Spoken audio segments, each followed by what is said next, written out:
There's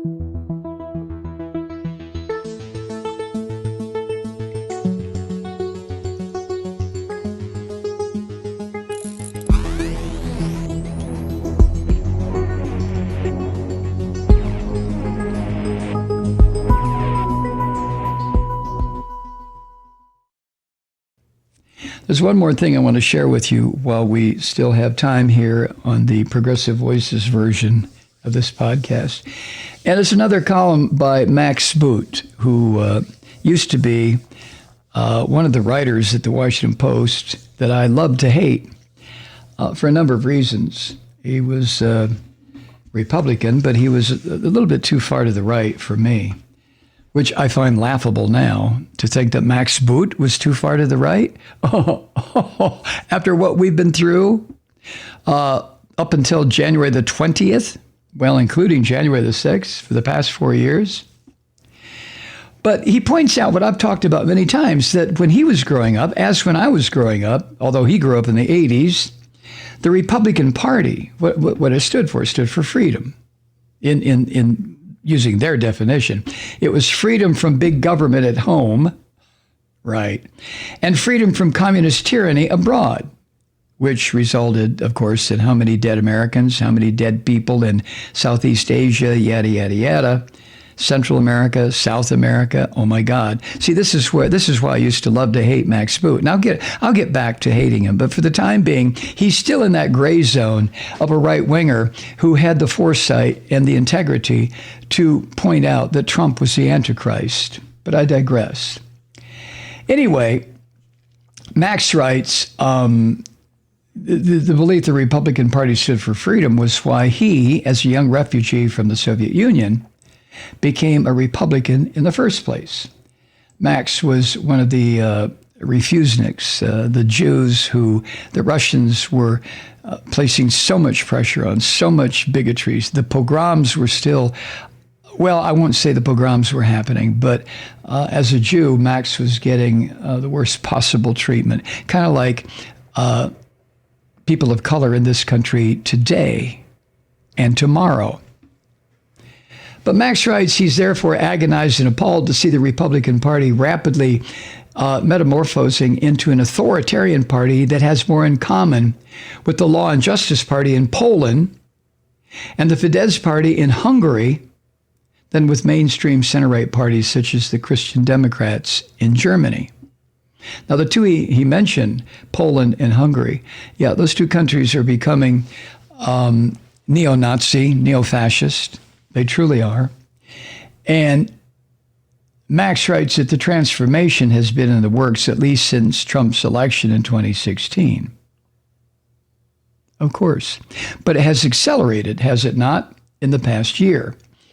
He goes on to say that a newly declassified report from the Director of National Intelligence confirms that the Trump White House, the Republican Party, and their propaganda organs colluded with, or at least worked on parallel lines with, a Russian campaign to defeat now President Biden. Now, the Trump philaters out there will reject all of this, but let me go on. The report notes that Moscow, quote, sought to amplify mistrust in the electoral process by denigrating mail-in ballots, highlighting alleged irregularities, and accusing the Democratic Party of voter fraud, end quote. Do you understand what Max is writing here? These are the very things that Mitch McConnell and the governor of Georgia, Brian Kemp, and thousands of these Republican slime, these Christian fascists, this is exactly what they have been saying. And it comes directly from Moscow. Do you get this? From the fascist Vladimir Putin. Russian agents, according to the report, also, quote, spread unsubstantiated or misleading claims about Joe Biden and his family's alleged wrongdoing related to Ukraine. Sound familiar? Rudy Giuliani was as much of a Russian agent as anybody you want to name from the terrible history of the 1950s. These are the same narratives that were being pushed by Trump and his supporters on the Fox sewer and this rat hole called One American News.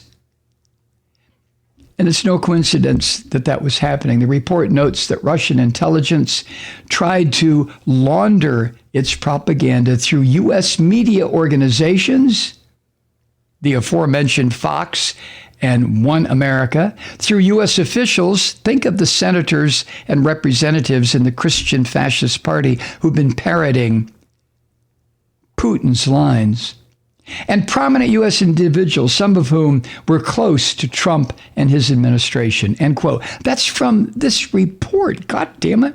The report cites Ukrainian politician Andrei Derkach as one of the so-called Russian proxies active in this disinformation campaign. He provided information to, among others, Rudolph Giuliani.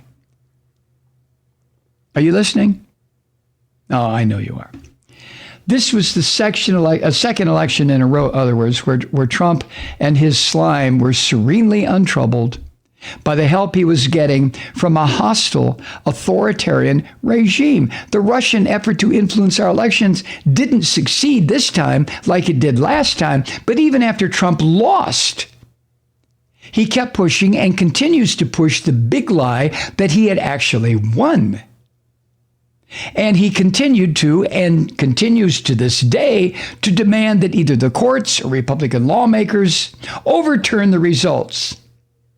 Last night, Tuesday night, this orange antichrist was still at it, bitching and whining on the Fox sewer that, quote, our Supreme Court and the courts didn't have the courage to overturn elections, end quote.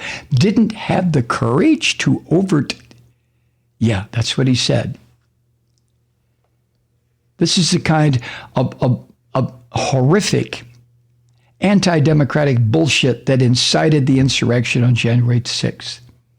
And even after Trump's mob stormed the Capitol, 147 Republicans in both houses voted to toss out electoral votes. Do you get this? In other words, 60% of Republicans were willing to subvert democracy to win power.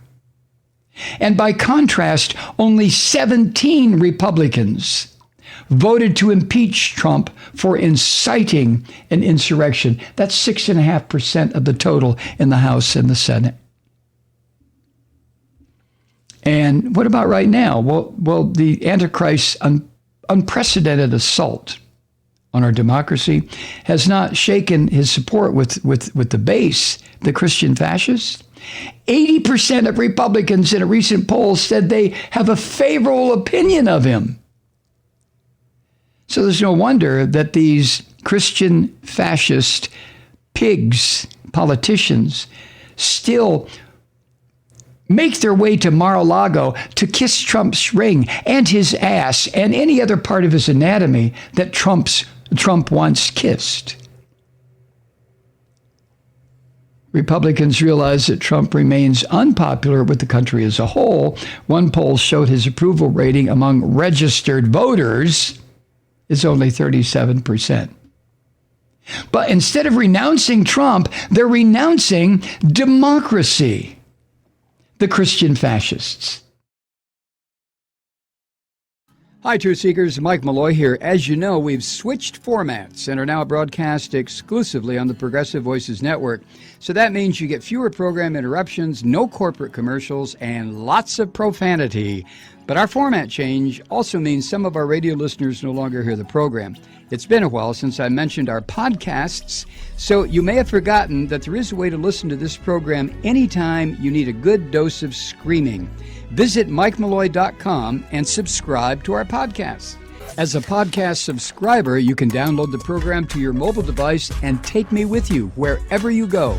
And if you have a friend who needs a dose of truth-seeking, you can give a gift subscription as well. That's MikeMalloy.com, and never miss a minute of the uncensored fun and frivolity.